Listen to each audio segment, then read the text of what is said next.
Hello दोस्तों, कैसे हो आप सभी। आई होप आप सभी बढ़िया होंगे। दोस्तों आज का ये वीडियो आप सभी के लिए बहुत ज्यादा स्पेशल होने वाला है, क्योंकि आज के इस वीडियो में हम लोग ये डिस्कस करेंगे कि स्टॉक मार्केट या फिर ट्रेडिंग के अंदर एक बार अगर लॉस हो जाता है तो उस लॉस को रिकवर करना कितना मुश्किल टास्क होता है। वैसे तो सोशल मीडिया के ऊपर आप लोगों को बहुत सारे लोग यही बताएंगे कि ये स्ट्रेटजी यूज कर लो, वो स्ट्रेटजी यूज कर लो और इससे आपका लॉस आसानी से रिकवर हो जाएगा। लेकिन अगर आपने लॉस कर दिया है और उस लॉस को रिकवर करने जा रहे हैं तो आज के इस वीडियो में मैं आपको जो चीज बताने वाला हूं शायद वो आपके जर्नी में बहुत ज्यादा काम आने वाला है। और मैं ये गारंटी के साथ कह सकता हूं कि आप में से 90% लोगों को ये चीज नहीं पता होगा। तो आज का ये वीडियो बहुत ज्यादा इंपॉर्टेंट होने वाला है। वीडियो को पूरा एंड तक देखना, कहीं पर भी स्किप मत करना। चलिए आज का ये वीडियो स्टार्ट करते हैं। तो दोस्तों इस वीडियो में आपको कोई ऐसा स्ट्रेटेजी नहीं बताऊंगा जिससे आपका लॉस रिकवर होगा, बल्कि इस वीडियो में आपको एक ऐसा रियलिटी बताऊंगा जो शायद मैक्सिमम लोगों को नहीं पता होता है। तो फॉर एग्जाम्पल हम लोग मान करके चलते हैं कि अगर आपके पास 100 रुपीज है और आप 100 रुपीज में से अगर 5% आपने अपना कैपिटल लॉस किया ट्रेडिंग करके या फिर इन्वेस्टमेंट करके या जैसे भी आप शेयर मार्केट के अंदर इन्वेस्ट करते हो, तो 5% अगर आपने लॉस किया तो आपका कैपिटल कितना बचेगा? 95 रुपीज बचेगा। अब अगर आप 95 रुपीज में 5% का अगर गेन करते हो यानी कि प्रॉफिट करते हो, ठीक है, स्टार्टिंग में आपने 100 रुपीज था, 100 रुपीज में आपने 5% का लॉस किया तो आपके पास 95 रुपीज बचा।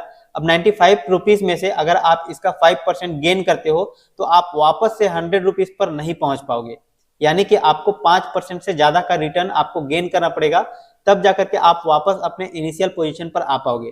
इसीलिए बोला जाता है कि स्टार्टिंग में स्टॉक मार्केट के अंदर बहुत ज्यादा बड़ा लॉस नहीं करना चाहिए। अगर आप अपने कैपिटल का बड़ा हिस्सा अगर खो देते हैं तो आपको उसी कैपिटल को रिकवर करने के लिए बहुत मुश्किल टास्क हो जाएगा।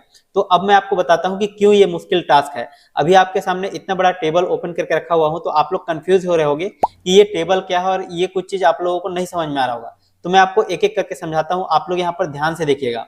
फॉर एग्जाम्पल हम लोग मान करके चलते हैं कि एज ए बिगिनर जो होता है अगर 1000 रुपीज लेकर के मार्केट के अंदर आता है, ये कैपिटल हर इंसान का अलग अलग हो सकता है। हो सकता है आपके पास 1 लाख रुपए स्टार्टिंग में हो सकता है आपके पास 10,000 रुपए हो, तो वो आप अपने हिसाब से कैलकुलेट कर लीजिएगा। मैं यहाँ पर एक नॉर्मल सा कैलकुलेशन आपको समझाने के लिए 1000 रुपीज का एग्जाम्पल लेकर के चल रहा हूँ, ठीक है।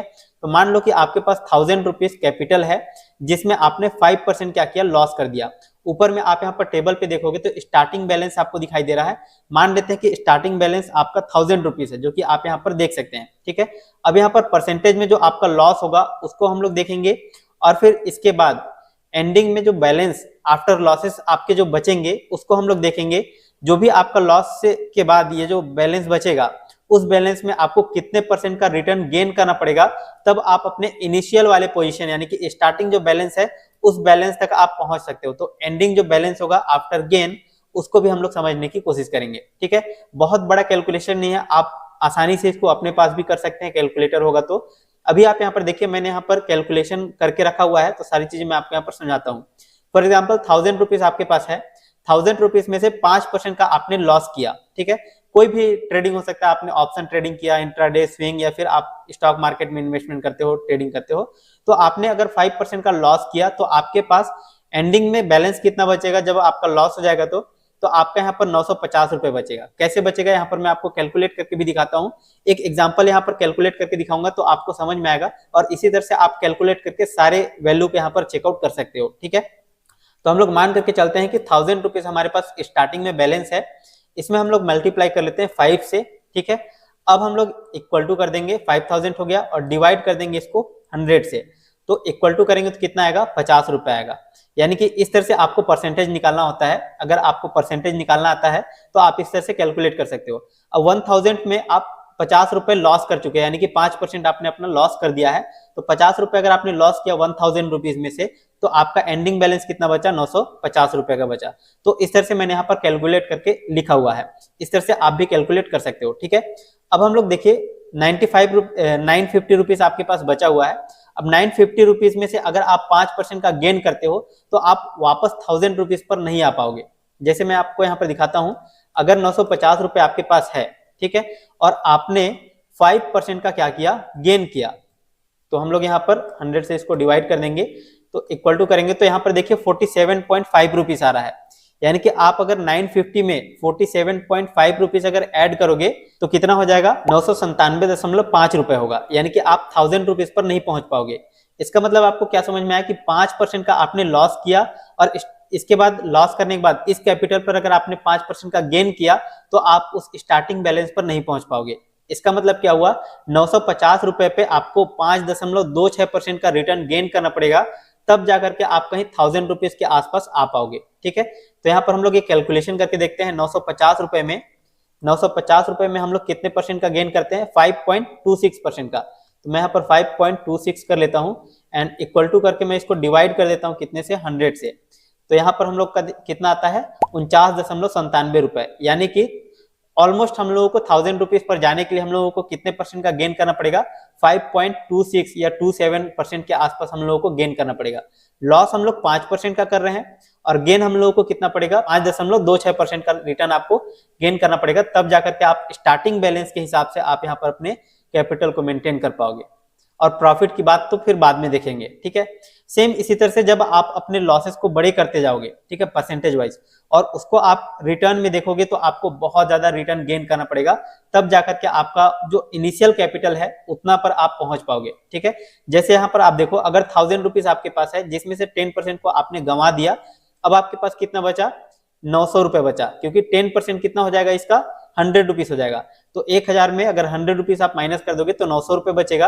अब 900 रुपए में अगर आप 10% का गेन करोगे तो आप 1000 रुपए पर नहीं पहुंच पाओगे। आपको 1000 तक पहुंचने के लिए 11.11% का आपको रिटर्न गेन करना पड़ेगा, तब जाकर के आप 1000 रुपीज पर पहुंच पाओगे।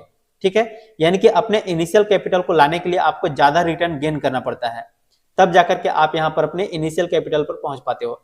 इसी तरह से अगर हम लोग आगे बढ़ते हैं, ये कंपाउंडिंग का जो रिजल्ट आपको देखने को मिलता है, ठीक है, आप कई बार देखते होगे कि 50 रुपए आपके पास है, 50 से 60 रुपए हो जाता है, 60 से 80 रुपए हो जाता है, 80 से 100 हो जाता है। तो ये जो कंपाउंडिंग रिजल्ट आपको शेयर मार्केट के अंदर जो दिखाया जाता है, उसके पीछे ये जो रियलिटी होता है, इसको शायद कोई आपको नहीं बताता है, और इसके बारे में जानना हर एक इंसान को जरूरी है, जो इस बैकग्राउंड से है या जो इस बैकग्राउंड से नहीं है, फिर भी आप लोगों को इसके बारे में पता होना चाहिए। अब यहाँ पर समझने वाली बात क्या है, अगर मान लो आप यहाँ पर देखो एग्जांपल के लिए, अगर 1000 रुपीज का आपके पास कैपिटल है, 1000 रुपीज में से अगर 50% यानी कि 500 रुपए आपने लॉस कर दिया, तो 500 रुपए आपके पास कैपिटल बचा। अब 500 रुपए से आपको वापस 1000 रुपीज तक जाने के लिए आपको 50% का गेन नहीं करना है। आप अगर 100% का गेन करोगे, यानी कि 500 रुपए के कैपिटल में आप अगर 100% यानी कि 500 को डबल करोगे, तब जाकर के आप वापस से 1000 रुपीज के कैपिटल तक पहुंच पाओगे। तो ये सबसे बड़ा ट्रैप होता है जो कि जनरली सभी को नहीं पता होता है। ठीक है, अगर आप 50% का लॉस कर रहे हो तो आपको 100% का गेन करना पड़ेगा इनिशियल पोजीशन पर जाने के लिए। अगर आप 55% का लॉस कर रहे हो तो आपको 122% का गेन करना पड़ेगा, तब आप इनिशियल पोजीशन पर पहुंच पाओगे। इसी तरह से अगर आप और नीचे आओगे ना, तो यहाँ पर देखो, अगर आप 95% का लॉस करते हो, ठीक है, अपने कैपिटल का, तो आपके पास कितना बचेगा, सिर्फ 50 रुपए बचेगा। और इस 50 रुपए से अगर आप अपने इनिशियल कैपिटल पर जाना चाहते हो तो फिर आपको 1900% का रिटर्न गेन करना पड़ेगा, जो कि नेक्स्ट टू इम्पॉसिबल है। मतलब इम्पॉसिबल भी नहीं है, लेकिन ये आप कल्पना नहीं कर सकते कि आप 1900% का गेन निकाल पाओगे किसी भी कैपिटल पे। इतना आसान नहीं है। ऑप्शन ट्रेडिंग के अंदर जनरली किया जा सकता है, लेकिन भाई मतलब ये ना इम्पॉसिबल ये समझ लो। ठीक है, अब कई लोग अपना अपना लॉजिक देंगे, वो अलग बात है, लेकिन ये नेक्स्ट टू इम्पॉसिबल हो जाता है। और इसीलिए बोला जाता है कि स्टार्टिंग में आपको अपना कैपिटल ना बचा करके रखना चाहिए, सेव करके रखना चाहिए, और जितना आप लॉस कर रहे हो आपको उसका double at least risk reward ratio रखना चाहिए। रिस्क रिवॉर्ड रेशियो का मतलब यह है कि अगर आप 50 रुपए का लॉस ले रहे हो तो आप 100 रुपए का प्रॉफिट लोगे। अगर आप ये रिस्क रिवॉर्ड रेशियो मेंटेन कर पा रहे हो शेयर मार्केट के अंदर, ऑप्शन ट्रेडिंग के अंदर या इंट्राडे ट्रेडिंग के अंदर, तब जाकर के आप ट्रेडिंग में प्रॉफिटेबल हो सकते हो। अब यहाँ पर देखो, समझने वाली बात क्या है, आप ये परसेंटेज वाइज तो लॉस कर रहे हो, ठीक है, और परसेंटेज वाइज आप गेन देख लिए कि कितना आपको लॉस लेना पड़ रहा है और उस लॉस को रिकवर करने के लिए कितना परसेंट आपको गेन करना पड़ रहा है। अब इसमें कई बार क्या होता है, ब्रोकरेज चार्जेस वगैरह भी लगते हैं। ठीक है, तो उन सबको अगर आप यहाँ पर कैलकुलेट करोगे तो आपका जो बैलेंस है वो और भी ज्यादा नेगेटिव हो जाएगा। ठीक है, तो मैं आपको यहाँ पर सिर्फ एक एग्जांपल के लिए बता रहा हूँ कि किस तरह से आप, अगर 1000 रुपीज है आपके पास, 30% का अगर आप लॉस कर रहे हो तो 700 रुपए आपके पास बचेगा, और इस 700 रुपए पे आपको 42% का गेन करना पड़ेगा, तब जाकर के वापस आप 1000 रुपीज पर आ पाओगे। तो दोस्तों, ये जो कैलकुलेशन है इसको आप अपने हिसाब से भी कैलकुलेट करके देखिएगा अपने पास, तब आपको ये चीज, ये रियलिटी आपको फील हो पाएगा। ठीक है, इसको फील जरूर कीजिएगा एक बार कि कितना आपको लॉस करना कितना आसान है और प्रॉफिट करना कितना मुश्किल काम हो जाता है। तो अगर आपका एक बड़ा लॉस हो चुका है तो आप लॉस को अपने माइंड से निकाल दीजिए, क्योंकि वो लॉस इतना आसान नहीं है उसको रिकवर कर पाना, खास करके यहाँ पर शेयर मार्केट के अंदर, क्योंकि आपको ब्रोकरेज चार्जेस वगैरह भी लगता है, कहीं ना कहीं आपके फेवर में मार्केट नहीं है, ठीक है। तो इसलिए बोला जाता है बड़ा लॉस आपको नहीं लेना चाहिए, और अगर आप लॉस लेते भी हो तो आपको फिक्स्ड लॉस लेना चाहिए कि भैया मेरा इतना ही लॉस होना चाहिए, और रिस्क रिवॉर्ड रेशियो आपका मेंटेन होना चाहिए, आपका पोजीशन साइजिंग सही होना चाहिए, तब जाकर के आप मार्केट से पैसे कमा सकते हैं। अगर आप बिना स्ट्रेटजी के काम करेंगे, बिना इन सबको सीखे और समझे करेंगे, तो आप एट द एंड में आप लॉस में ही रहेंगे। और यही रीजन है कि आज के टाइम पे 89% लोग लॉस में भी मार्केट के अंदर चल रहे हैं। और ये टेबल आप लोग सेव करके रखिएगा। इस शीट को अगर आप पीडीएफ फॉर्मेट में डाउनलोड करना चाहते हो तो मैं टेलीग्राम पे डाल दूंगा, आप वहां से डाउनलोड कर सकते हो। टेलीग्राम चैनल का लिंक आपको वीडियो के नीचे डिस्क्रिप्शन बॉक्स में मिल जाएगा। जैसा आपको कंपाउंडिंग रिजल्ट देखने को मिलता है कि कंपाउंडिंग रिजल्ट जैसे 100 रुपए से 200 रुपए तक जाने के लिए आपको कंपाउंडिंग रिजल्ट की मदद से आसानी से आप पहुंच सकते हो, लेकिन आपका यहाँ पर जो लॉस होता है ना, वो लॉस भी बहुत तेजी से होता है। आपको कोई ये चीज नहीं बताता है। मैं आपको एक चीज और बताता हूँ। मान लो अगर आपके पास 100 रुपए है, ठीक है, 5% का आपने गेन किया तो 105 रुपए हो गया, ठीक। अब 105 रुपए में 5% का अगले दिन अगर आप लॉस ले रहे हो ना, तो 105 में अगर आप 5% का लॉस लोगे तो आप 99 रुपीज के आसपास में आ जाओगे।